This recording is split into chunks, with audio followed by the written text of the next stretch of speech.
Welcome, slutty gun malls, to Geek Salad's Intro Movie Reviews from the Geek Salad Podcast. I'm Andy. And I take that personally, sir.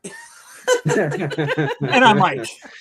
And we are back with another Maystery Theater episode. With us as we were last weekend, will be for the next 2 weeks. Our good friends Kurt Smith and Triv from Trivial Theater. How is everybody doing tonight? It's a really nice day to be chased down to our deaths, Oh, pre-show, Triv just got stuck in the Midwest accent. Now she can't get out of it.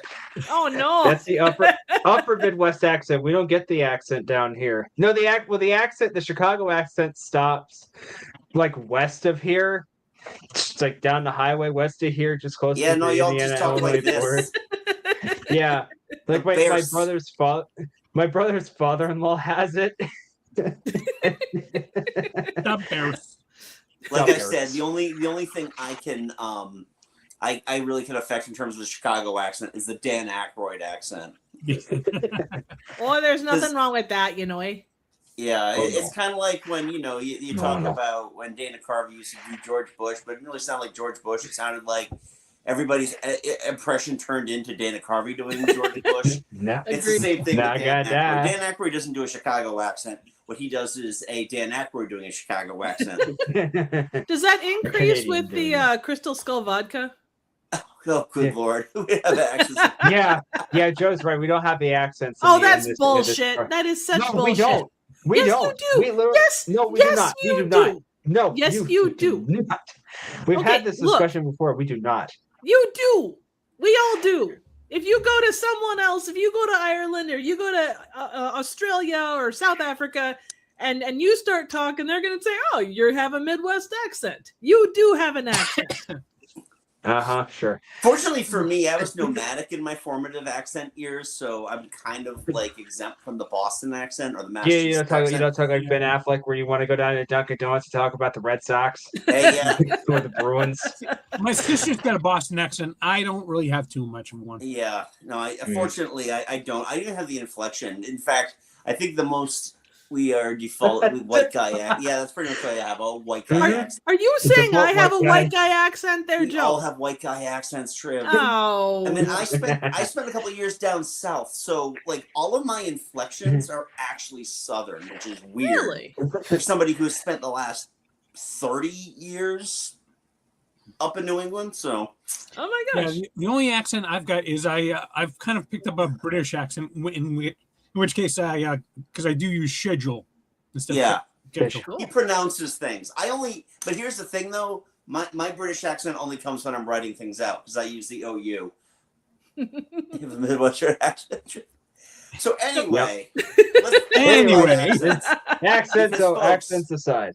Yes. Yeah, we're having a crime wave. The teenage crime wave. As we go with Kurt's pick for this month's Maystery Science Theater, we are talking about Teenage Crime Wave, which is season 5? Season 5, episode 22. Okay, thank you. I had to look it up. I have like the MST wiki up here to get the information. Just look at the top of the screen. Yeah. Oh, there you go. Okay, yeah, I see it now. I'm sorry, I didn't say I was quick on things. Oh, yeah. Quick on the draw. Accents. Well, it's also the middle of May, and it is like in the low 50s right now. So I'm same here. Everything. Oh, that's nice t-shirt weather, Yeah, I'm sure it is for the Midwest. But for here, there you go. That's nice.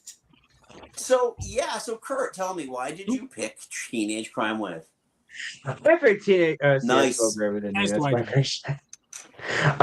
picked Teenage Crime Wave mostly because I love the 1950s B movie teenage juvenile delinquent movies like this, or like Violent Years, or like Reform School Girls, or just the 50s women in prison movies that were just like shot on such a cheap budget, and they were like they were made for next to nothing because there's only like in this one there's only like 3 sets there, well 4 technically. There's like the bar is one set. There's then the they're bar on the street. for when they mug the doughy guy. Yeah. And then they're in the one room before they go into the courtroom. So there's two right there. The one room where she's talking to her parents, the courtroom With her court shower appointed room, parents, yes. Yes. the Mr. and Mrs. Bridge redo the riot act. There's like seven sets in this whole movie, Yeah. and like the most of the movie we're spending in the farmhouse, and you're only really in maybe 3 4. There's You're in the main two room rooms until a little bit later when because there's a tries shot to down seduce the the son. cellar. And there's a shot where the son and the girl are down in the cellar, and then there's the one where they're in the barn. And yeah, there's like 4 sets that they really rely on, and 2 of them are supposed to be the house. There's the main like family room, and then there's the bedroom. And all the money went to renting out the Griffith Observatory for like half the movie. Hey, Rebel Without a Cause film there. Why couldn't they? Yeah. 100%. I too went to observatory school maintenance. Let's go to a crowded place and blend in with people who aren't there. Good plan. Yeah, this is fun because this is early Mike. So they were still doing the invention exchanges. Mm-hmm. Yeah. Because I know that was like a big thing. Mike did not like the invention exchanges, and he struggled, which is why they got away from them. Yeah, he didn't have the knack for it that Joel did. Right. No. Well, that was Joel's whole that was- shtick. That was his whole shtick too. So Yeah. He's like the one funny prop comic. yeah. Mm-hmm. I've seen some of his bits too. He actually is really funny. Yeah. Oh God, yes. I will say, Gutter Bumper Shoot ranks right up there for me as an incredibly funny, like invention exchange. Yeah. Gutter Bumper Shoot.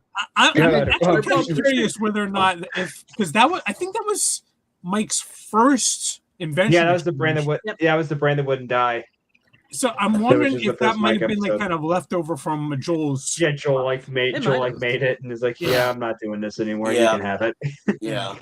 I will say, I think the hardest I laughed in this entire episode, though, was the Mads invention. Mainly because the screams coming out of TV screen. That's still one of my favorite bloopers from the poopy shorts. Oh, poopy. Because Frank was just screaming so much that Trace kept blowing his lines because he kept busting out laughing. Also, the fact that they had to keep restarting the credits, like that was amazing. Yeah, like 4 times. It's just that the last one is just Trace is at the door and he opens it. They don't do a lot of huge running gags on the show.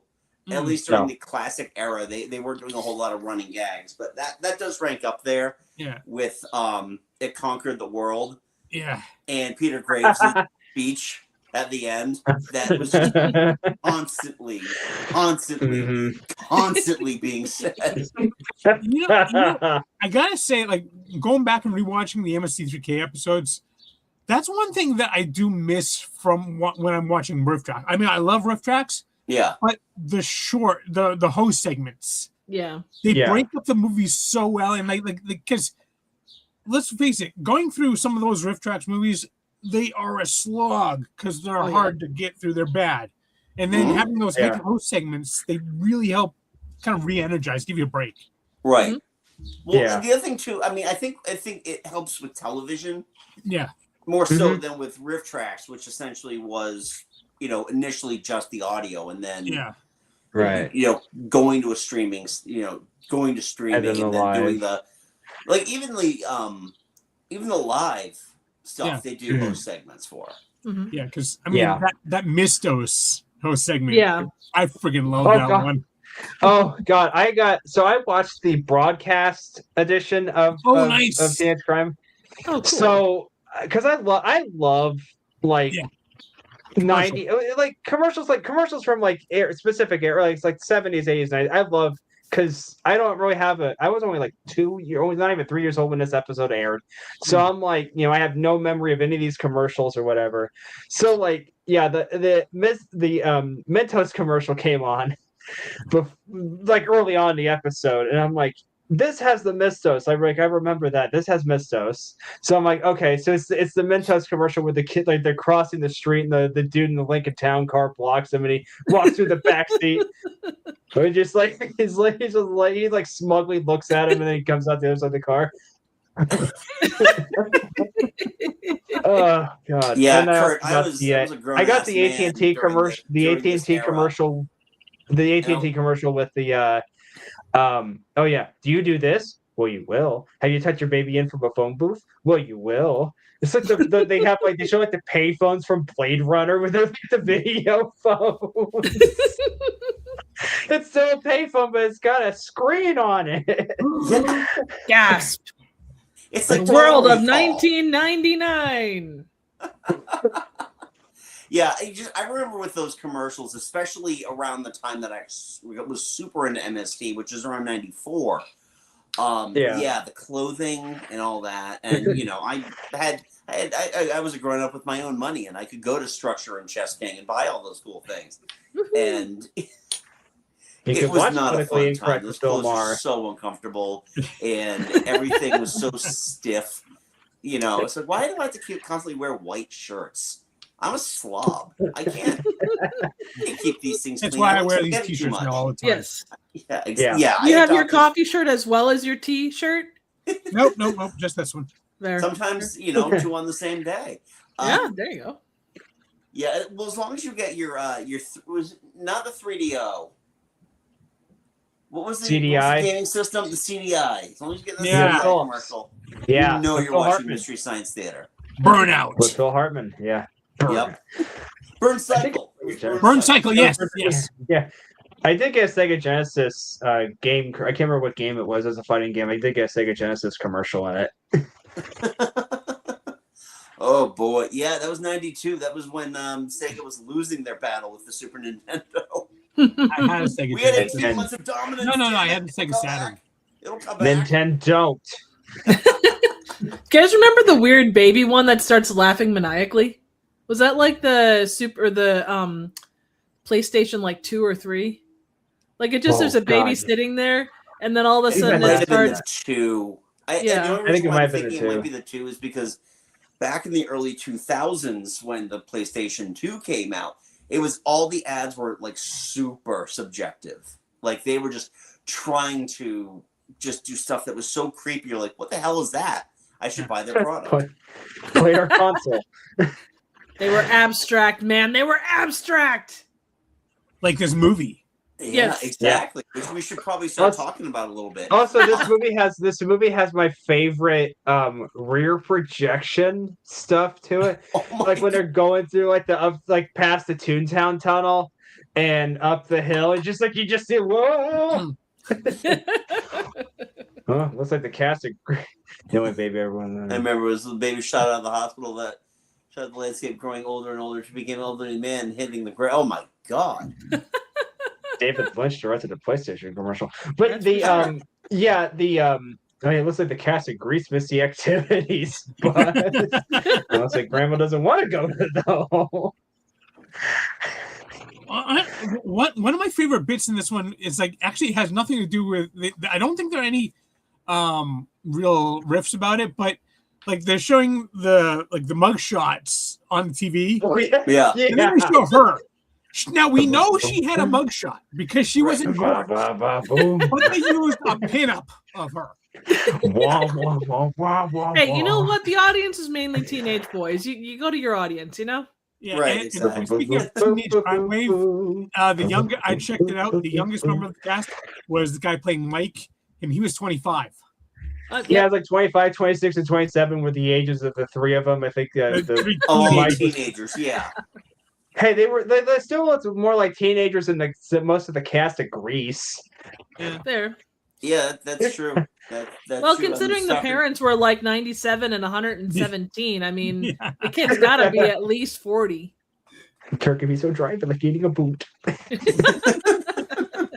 And then Moses said, "Tie his ass to a tree." You know, all of the host segments in this were so good. Like the Doughy Guy song was. Yeah. Oh god, and Richard the Daly's both of them. oh man, Who was unafraid to be a cow? Yeah. and then It's the funny, too, SOL because deli just yeah. I don't think I ever referred Yeah. to anything as being doughy until I started watching this show. Especially a when proper you get to something adjective like to describe Gunslinger, WK. where it's like, ow, in my vast doughy midsection. Also, let's just talk about how much of a creep the Doughy guy was. Oh yeah. That's kind of a consistent thing in these movies. Like anyone that's doughy is generally just a creep. I mean, if she was supposed to be a teenager, and because she's apparently not even 18, because she was going to be held there, and this was in reform school, This was somebody that looked like he was in his low 50s, but it was the 50s, so maybe he was in his like 30s or so. Still hitting on someone that wasn't even 18 yet. Yeah. Wow. Yeah. Sure. Age at that time was what we call subjective. Yeah. Yep. Or 60s. Or 80s. Or 80s. Yeah, it's just again, these I don't know what it is about these teenagers and juvenile delinquent movies, but what makes me love them so much. But they're just such a fun subgenre of B movies. Yes, because they're like over the top, and like the parent, or like the like the scene where her parents are like Mr. and Mrs. Bridgereader, the riot act, and like her mother's more concerned about how her father will be able to talk to his friends again, instead of the fact that is a straight up bitch. Inadvertently an accessory to a crime. Well, that's the thing. Your father will talk to his business friends. Why don't you ask him? He's right here. He's right here, Dad. She's not on talking terms with the father, so no. Yeah. But you notice how they play like every single one of these, and I don't know if it was because like the moral outrage was good for teenagers, or if it was genuinely like not exploitative cinema, but like kind of reefer madness levels of drama. Yeah, but that's kind of what you get off it. It feels like a 50s version of Reefer Madness. Yeah, it's just a quick way for them to make a buck too. Yeah, because like Mike just went downhill like crazy. And it's pretty much as soon as they get into the house, he's just like twitchy as all. He's on the Reaper. Yeah, he's just he's grasping that gun, but society didn't give him no bullets, man. He's also using the gun to turn the light switch on and off for the basement when they first discover there's a cellar. Well, he went to the Ed Wood School of Handling a Gun. Let's go donuts off my gun. All that's missing is a shot of him scratching his nuts with a gun. It's like the bit in the Simpsons movie where Chief Wiggum's eating the donuts off the barrel of his gun and goes, "Wow, that was close." Which, of course, speaking of all the gunplay, one of my favorite bits. Their accomplice being shot in the face, and then shoot him in the face and call back to that. Or the purse. That's a really cute purse, Bernie. Oh God. Well, yes, I am interested in the seed catalog. Hey, did you guys come across the undercover seed seller yet? Oh, damn it! He shot him in the face. That's how you deal with an undercover seed salesman, right there. Yep. That's no mercy. There's no other way. They taught me that in elementary school. Yep. There's more than a dozen. There's a dozen Hicks listening. No need to call us Hicks, son. We may live in the country, but stop your table. Your tables or your chairs are too hard. Or you got a really nice tablecloth here, Pops. I go back to the Bible. I want to hear about the crocodiles. Yeah. Then tying the ass to the tree thing. Or I don't know what this always makes me laugh. There's the shot of Mike and Ben where they're like talking or whatever, and you see behind him the picture of the woman with her arm raised. It's like this turn of the century. Hello, I'm back here. Hello. Just I don't know what it is. Every time I watch this episode, when I come to that scene, I just lose it. I don't know why. It's just so funny. Yeah, it's just. I mean, Mike is he is definitely what they want to be, the paranoid, the paranoid teen. Jane is, the young innocent, even though I do like that bit when they're breaking out of prison. Get moving, big eyes. Okay, fat ass. Okay, fat ass. But honestly, once they actually get to the house, Jane has absolutely nothing to do. Nope. She's pretty much out of the movie. Yeah. Yeah. She's Barbara from Night of the Living Dead at that point. Yeah. Pretty much. Pretty much, she's doing that while the Terry original is, Night of the Living Dead. The original the original, it's the Romero 68 Night of the Living Dead. The 80s one, she was much more. Not the Savini one. Yeah, not the Savini one, the Romero one. But, I mean, Terry at that point is just, all she's doing is yelling at the old lady. Well, she's got a stereotype, and it works. Yeah. Sure, dirt, Terry. She'd never touch you. Don't call me dirt. I'm more like topsoil. I got passed around from sister to sister. She's definitely a 50 stereotype because she's got the short pixie bop, which means she's no. By the way, that was supposed to. They thought this movie was gonna do well. That they tried to make that hairstyle a thing, and it just didn't work out because no one saw this. This movie was 40 years ahead of its time. Oh yeah. The beginning of it. Oh, Mia's not doing too good. She kind of looked like Shirley MacLaine from that time too. She did. Mm-hmm. Yeah. She did. Oh yeah, from the apartment. What do you think of her in your pants? When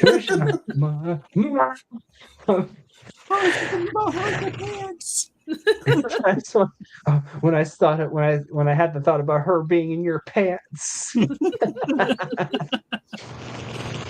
I will not be ignored. I will not be ignored, Ben. Please hold. This is the second movie in a row where we hear a reference to a party line. Yeah. Oh yeah.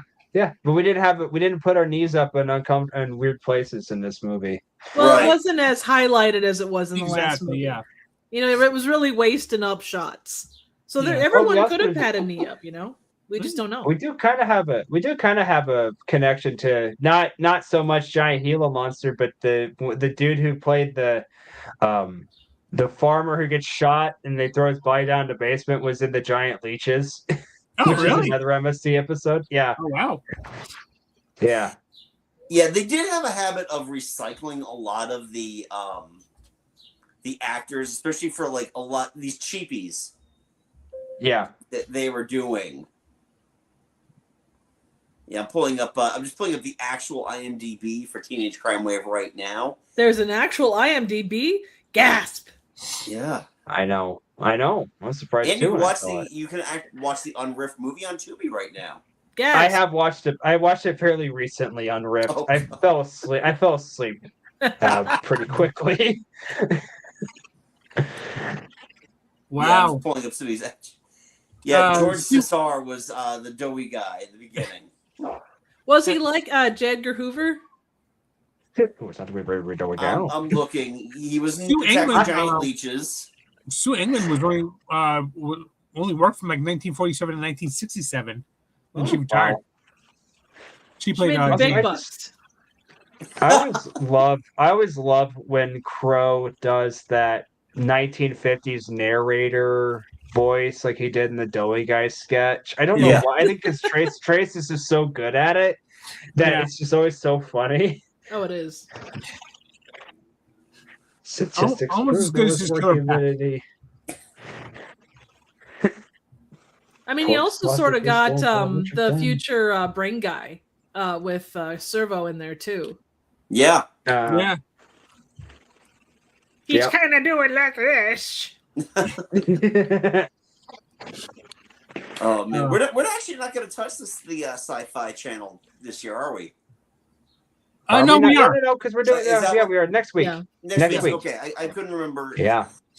Sometimes I just can't remember Comedy Central or Sci-Fi Channel for some That's stuff. okay. It's a season after season 7. It's Sci-Fi Channel. Yeah. Gotcha. 8, 9, and 10. Yep. Well, that's good. That's good. Mitchell. Joe Don Baker, one of our favorite deli guys. Yeah. Speaking of, I loved the deli segment just with all of the random, like the what was it, the Manos ham of Fate Rumen with the secret sauce, the Mr. B or Natural diet plate. Yeah, or the the Monte Cristo Markham deep fried and then forgotten,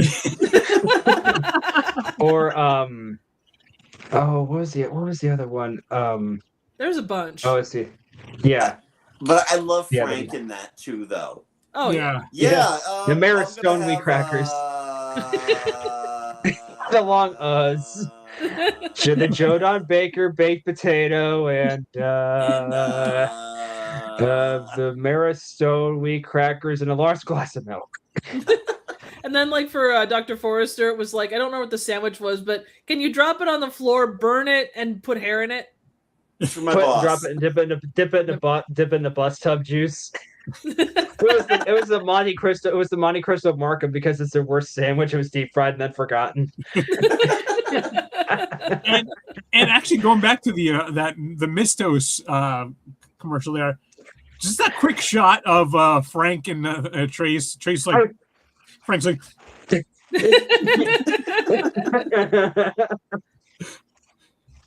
Youth is better, old is stupid. They did. Is better, sweet, which doesn't live a super long fun life.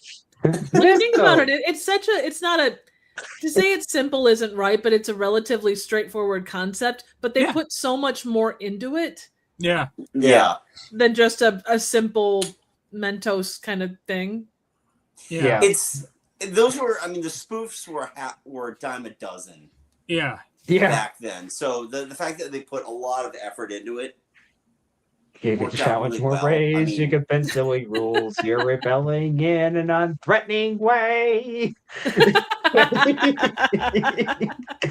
That's literally the one Mentos commercials like when they used that. For the Big Meat Mentos commercial, right?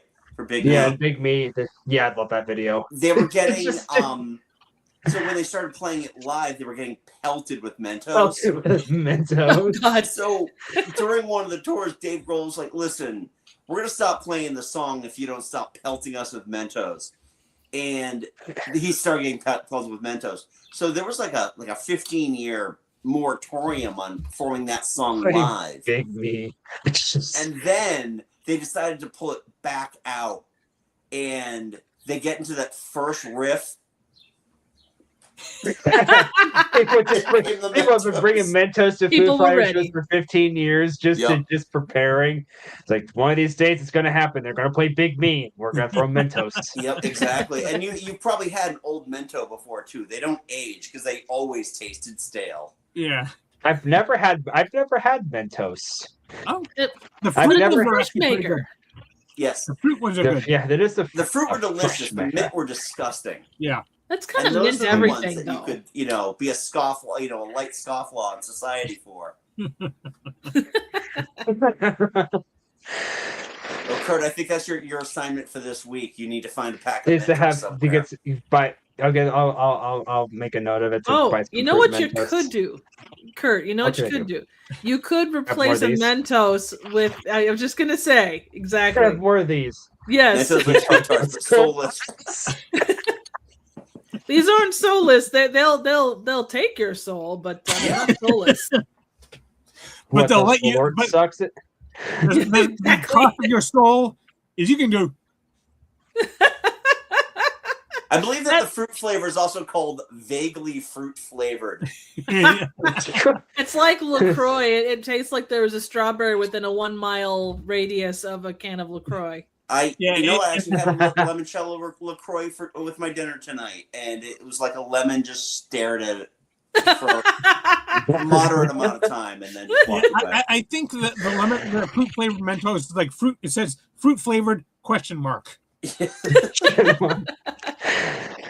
Yeah, fruit flavored ? No, money down. Oh yeah. Oh, well, we've given Kurt an assignment here. We've talked about teenage delinquency. We even know a lot more now about. They got rabbits.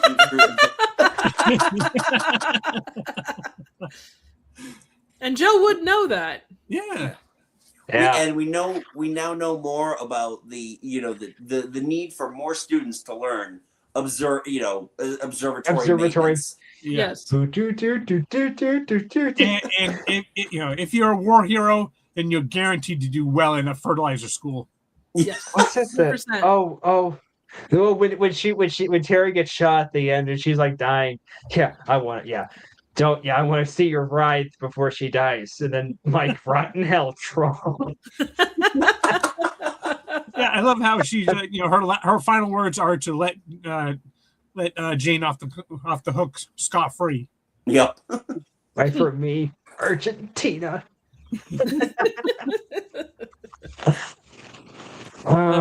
Terry. All right. Yeah, go ahead. Although, Let him out. Have a say- teenage cry wave. I will say, I'm kind of surprised they didn't kind of force a romance between Jane and Ben even more so, because they hinted at it, but they didn't really come right out. Yeah, they kind of. Well, Ben No, had a too thing many going cooks. with the lady on the party line, Yeah, Right. I mean, they were sultry. Let's be honest. yeah, and I'm pretty sure there was something between Jane and Doughy Guy. Doughy guy was pure sex. Yeah. Well, his belly was a gas tank for a sex drive. Yeah. Anyway, All right. shall I move on? Yep.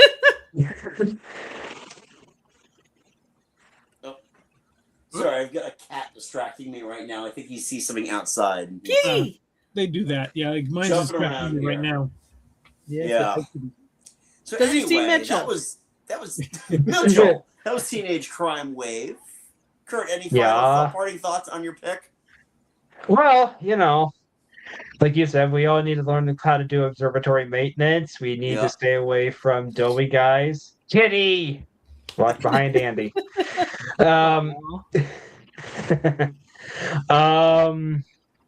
Yeah, it's a fun one. I think it's a criminally underrated episode. It's not I would agree with that. not like Yeah. It's not like talk like Final Sacrifice or Mitchell or like Giant Spider Vision or States Mini or any of those other ones. But it's a fun. It's a really fun latter part of that 5th season of MST. Mike's still Mike pointed out, Mike's still learning the ropes and the riffing and stuff like that.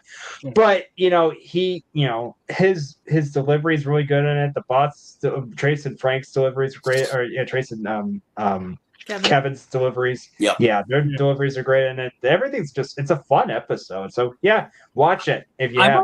I've always found that Mike is a little bit more of a diverse comic than Joel was. Yeah. Mm-hmm. Well, I mean, being the head writer also for all those years. Yeah, I was gonna say he was kind of old hat by this point. Yes, he was head writer when they went to onto the Comedy Channel. Yeah. Right. And not Ha. Not Ha. Thank God. Which again, I did not, because obviously I was not alive when Comedy Channel was a thing, but I know about Comedy Channel because someone at one point have uploaded. Well, someone at one point on YouTube had uploaded a whole bunch of bumpers and bits from The Sweet Life or The Higgin Boys and Gruber or Night After Night with Alan Haiti, which Joel had been on, or bits from MST, that first season of MST, or some of the other stuff that was on the Comedy Channel when they were just starting out. Right. So awesome. Well, that was Teenage Crime Wave. So yes, I agree with you, Kurt. It definitely is one of the better, especially when it comes to the teenage delinquency stuff. I mean, my go-to is always Girls Town, but Mamie Van Doren, who is still alive at 95, by the way. She's still she's writing a book apparently about her career. Sure.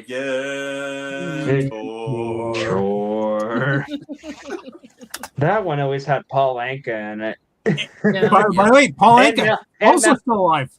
Yeah, really. And Mel Torme, but he's Mel Torme not alive. Not alive. Well, he wasn't alive when he was alive towards the latter half of his life. He was 3/4 corpse.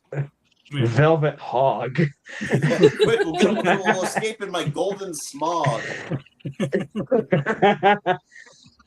Yeah, it's crazy. Yeah, I'm looking at that right now too. All right, so is Barker still alive? Yeah, he's still alive. He's 84. Wow. Yeah. Mm-hmm. He doesn't look a day over 89. He was just 18. don't look. Just don't look. He was 18 Just when that came out. Just don't. Wow. Look. Well, I mean, when did his music career start? Around that time, most likely. Will you get down here? Yeah, Mary wants to be part of the show now. Hey, Mary. Aww. Hi, Mary. Kitty, kitty, kitty. What a pretty kitty. He's a good boy. Pretty kitty. Kitty, kitty, kitty. All right. Well, that was Teenage Crime Wave. We got 2 more coming up. Triv, you're up next, so I can't wait to watch a little bit of what is it? Invasions? Giant spider invasion. Oh, yeah, giant spider invasion. Giant spiders, yes. Giant I'm going to invasion. constantly confuse that name forever. That's okay. And that's just me. It's kind of like there's a musical called Once on This Island, and I keep calling it Once on This Island Earth. Because That probably makes it better. You know, it gives you a chance to have aliens with pants. Well, you know what? Never met. I can Never hit met those a high moon. notes. Never met a moon I didn't like. What do you think? Normal view. Normal view. well, guys, thanks again for joining us. Let's get some promotions going for everybody. If it's your first time watching, and by the way, thank you. Kurt, where are they finding you? You are only finding me in 2 places. You're either finding me on Blue Sky at swayzearabia.bsky.social. You're also finding me on Letterboxd, where I write reviews every Sunday. Well, now it's Sundays because my Sundays have been opened as of right now. So, yeah, every Sunday I'm writing reviews for the stuff we watch on Friday night with Popcorn and Pain, or just stuff I watched during the week that I liked. You can find reviews. I watched a Vanity Project on Friday night for the 4th movie. That was probably one of the worst movies I've ever seen in my life. And that's so yeah, if you want to read my review of Plum, go find my Letterboxd account. If you also want to hear my thoughts of movies like Sinners or like The Empire Strikes Back or Dune, I just say that because I got the poster behind me. Yeah. Find me there. I do every so often I'll do live streams with Triv where we play Rip Tracks the game. We're still kind of hammering out some kinks right now. We've been wanting to get back into it. I know she's been wanting to get back into it. But we'll keep your eyes open. We'll have those out hopefully soon. Yep. So yeah, that's all I got. In terms of content creators, the operative word is always soon. Yes. Soon. It's flexible within 3 to 7 months. Yep. Dune. Dune. The cracks of Dune. The chambers of fire. The fires of Dune. Dune. Thank you, Joe. And Triv? Well, you can see me in my super action hips. Here, sorry, that was a line from the. Forget that. Andy's got the super action hips. I mean, damn. I'm sitting down. Woohoo! So does Mike. Triv, okay, apparently. you guys officially need to change the name from Geek Salad to Super Action Hips. Yep. No. Geek Salad featuring super action hips. Oh, there you go. That's I don't know if that works as to shorten it down, but as a full long piece, I think it works quite well. SAH. There you go. You can find me mostly here on YouTube, Trivial Theater. I have been off doing real life stuff, which sucked, but we're back at it, and hopefully in the next couple weeks I will have some new stuff out. You can also find me on Letterboxd, Blue Sky, and Instagram mostly. Check us out for Riff Tracks stuff, and obviously here on Geek Salad. And also on that horror podcast. Oh yeah, Horror Hangout once a month, mostly on the Horror Miser Monty G's channel. We just talked about we had a Mother's Day SmackDown bracket thing, and it was really quite fun. And Mike, thank you so much for coming to that. It was awesome. He should have won that though. Depends on who you ask. Yeah. No. I was off being a theater maven, so I couldn't do any That's of that. okay. As I am wont to do. And You know what? I think you could have beaten Norma Bates. Mother of Well, blood. of course, because she's kind of a hollowed out corpse at this point. Well, it depends. Are we talking about Norma Bates as Norman Bates? Or are we talking about Norma Bates as skeleton Norma? Or are we talking about Norma Bates from when Norman Bates was a child? Oh, See, Bates Motel. these are the kind of things you get when you talk to Triv. Exactly. Yeah. Exactly. I'm confusing. These are the hard pressing questions that we ask. Yes. Yep. And Mike and I host a little podcast called Geek Salad. You can check that out wherever you get your podcast and here on our YouTube channel.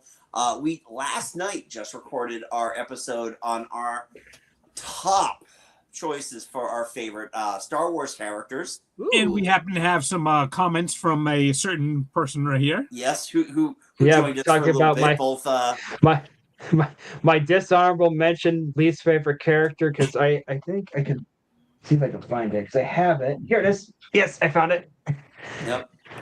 My Jack Porkins figure. Oh, come on. Whenever I see Porkins, I always think of the fat man from Overdrive and Memory Banks. Oh, 100%.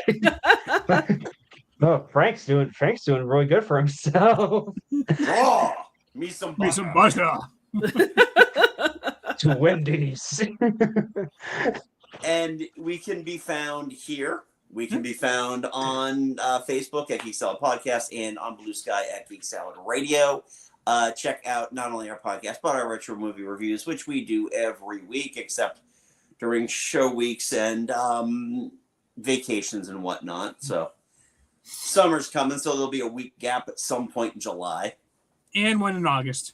But one in August, yep. So I have been known to call in from the West Coast, so right, you know. Exactly. Whereas West I will Coast? be on the open ocean. Wasn't that Ned Beatty? Yeah. That was in Superman. Yeah, Yes. that's what I thought. Yes. And we all love Ned Beatty, though. But I think that for Superman 4 is another chubby arms dealer, though. I don't think Ned Beatty showed up in Superman 4 because they got John Cryer instead. Oh, great! He was no. Ned Beatty was Lex Luthor's sidekick. Oh, that's right. Yeah, it was Otis. Yes. I was going to say, if you're Otis, talking yeah. about chubby arm stealers, was it just his arms that were chubby, or was all of him chubby? Here comes the flabby arm of the law. Otisburg. Hey, what are you doing? Otisburg. I'm no salesman. I'm the chubby blue I'm line. chubby line. I'm just a chubby arms son of the Hookins son of was the there. law. Yeah, Hookins. Yeah, who was? He was. Oh, He was cool. also. He was Superman also. 4, he was also. and Eckhart. Yeah, I was just gonna say Oh. Eckhart in Batman '89. Think about the future. God, Joe, you're so Porkins smart. gets round. Yeah, and he came Joe? like Hookins, like just apparently was going through cardiac arrest during that scene where he gets shot in Axis Chemicals too. He's like he turns around and says, Oh "Don't yeah. make me turn around." Henry, Yep, Tom. that's right. men. Yeah. Hitler's obsessed with the occult. So anyway, guys, thanks again for joining us. We'll see you next week. Absolutely. 8 o'clock Looking forward on to it. Wednesday. It'll be fun. 54 W. Well, and MCGK is right up your alley, man. Absolutely. Sorry, guys. Up the wazoo. Doughy I have an affinity for guys. chubby. I'm Buttery going to doughy keep my brother guy. history now. And, Sympathy. and guys, thank you so much. And until next time, I'm Andy. I'm Mike. And go forth and be nerdful. We'll talk to you later. Bye-bye. Bye. See you next week.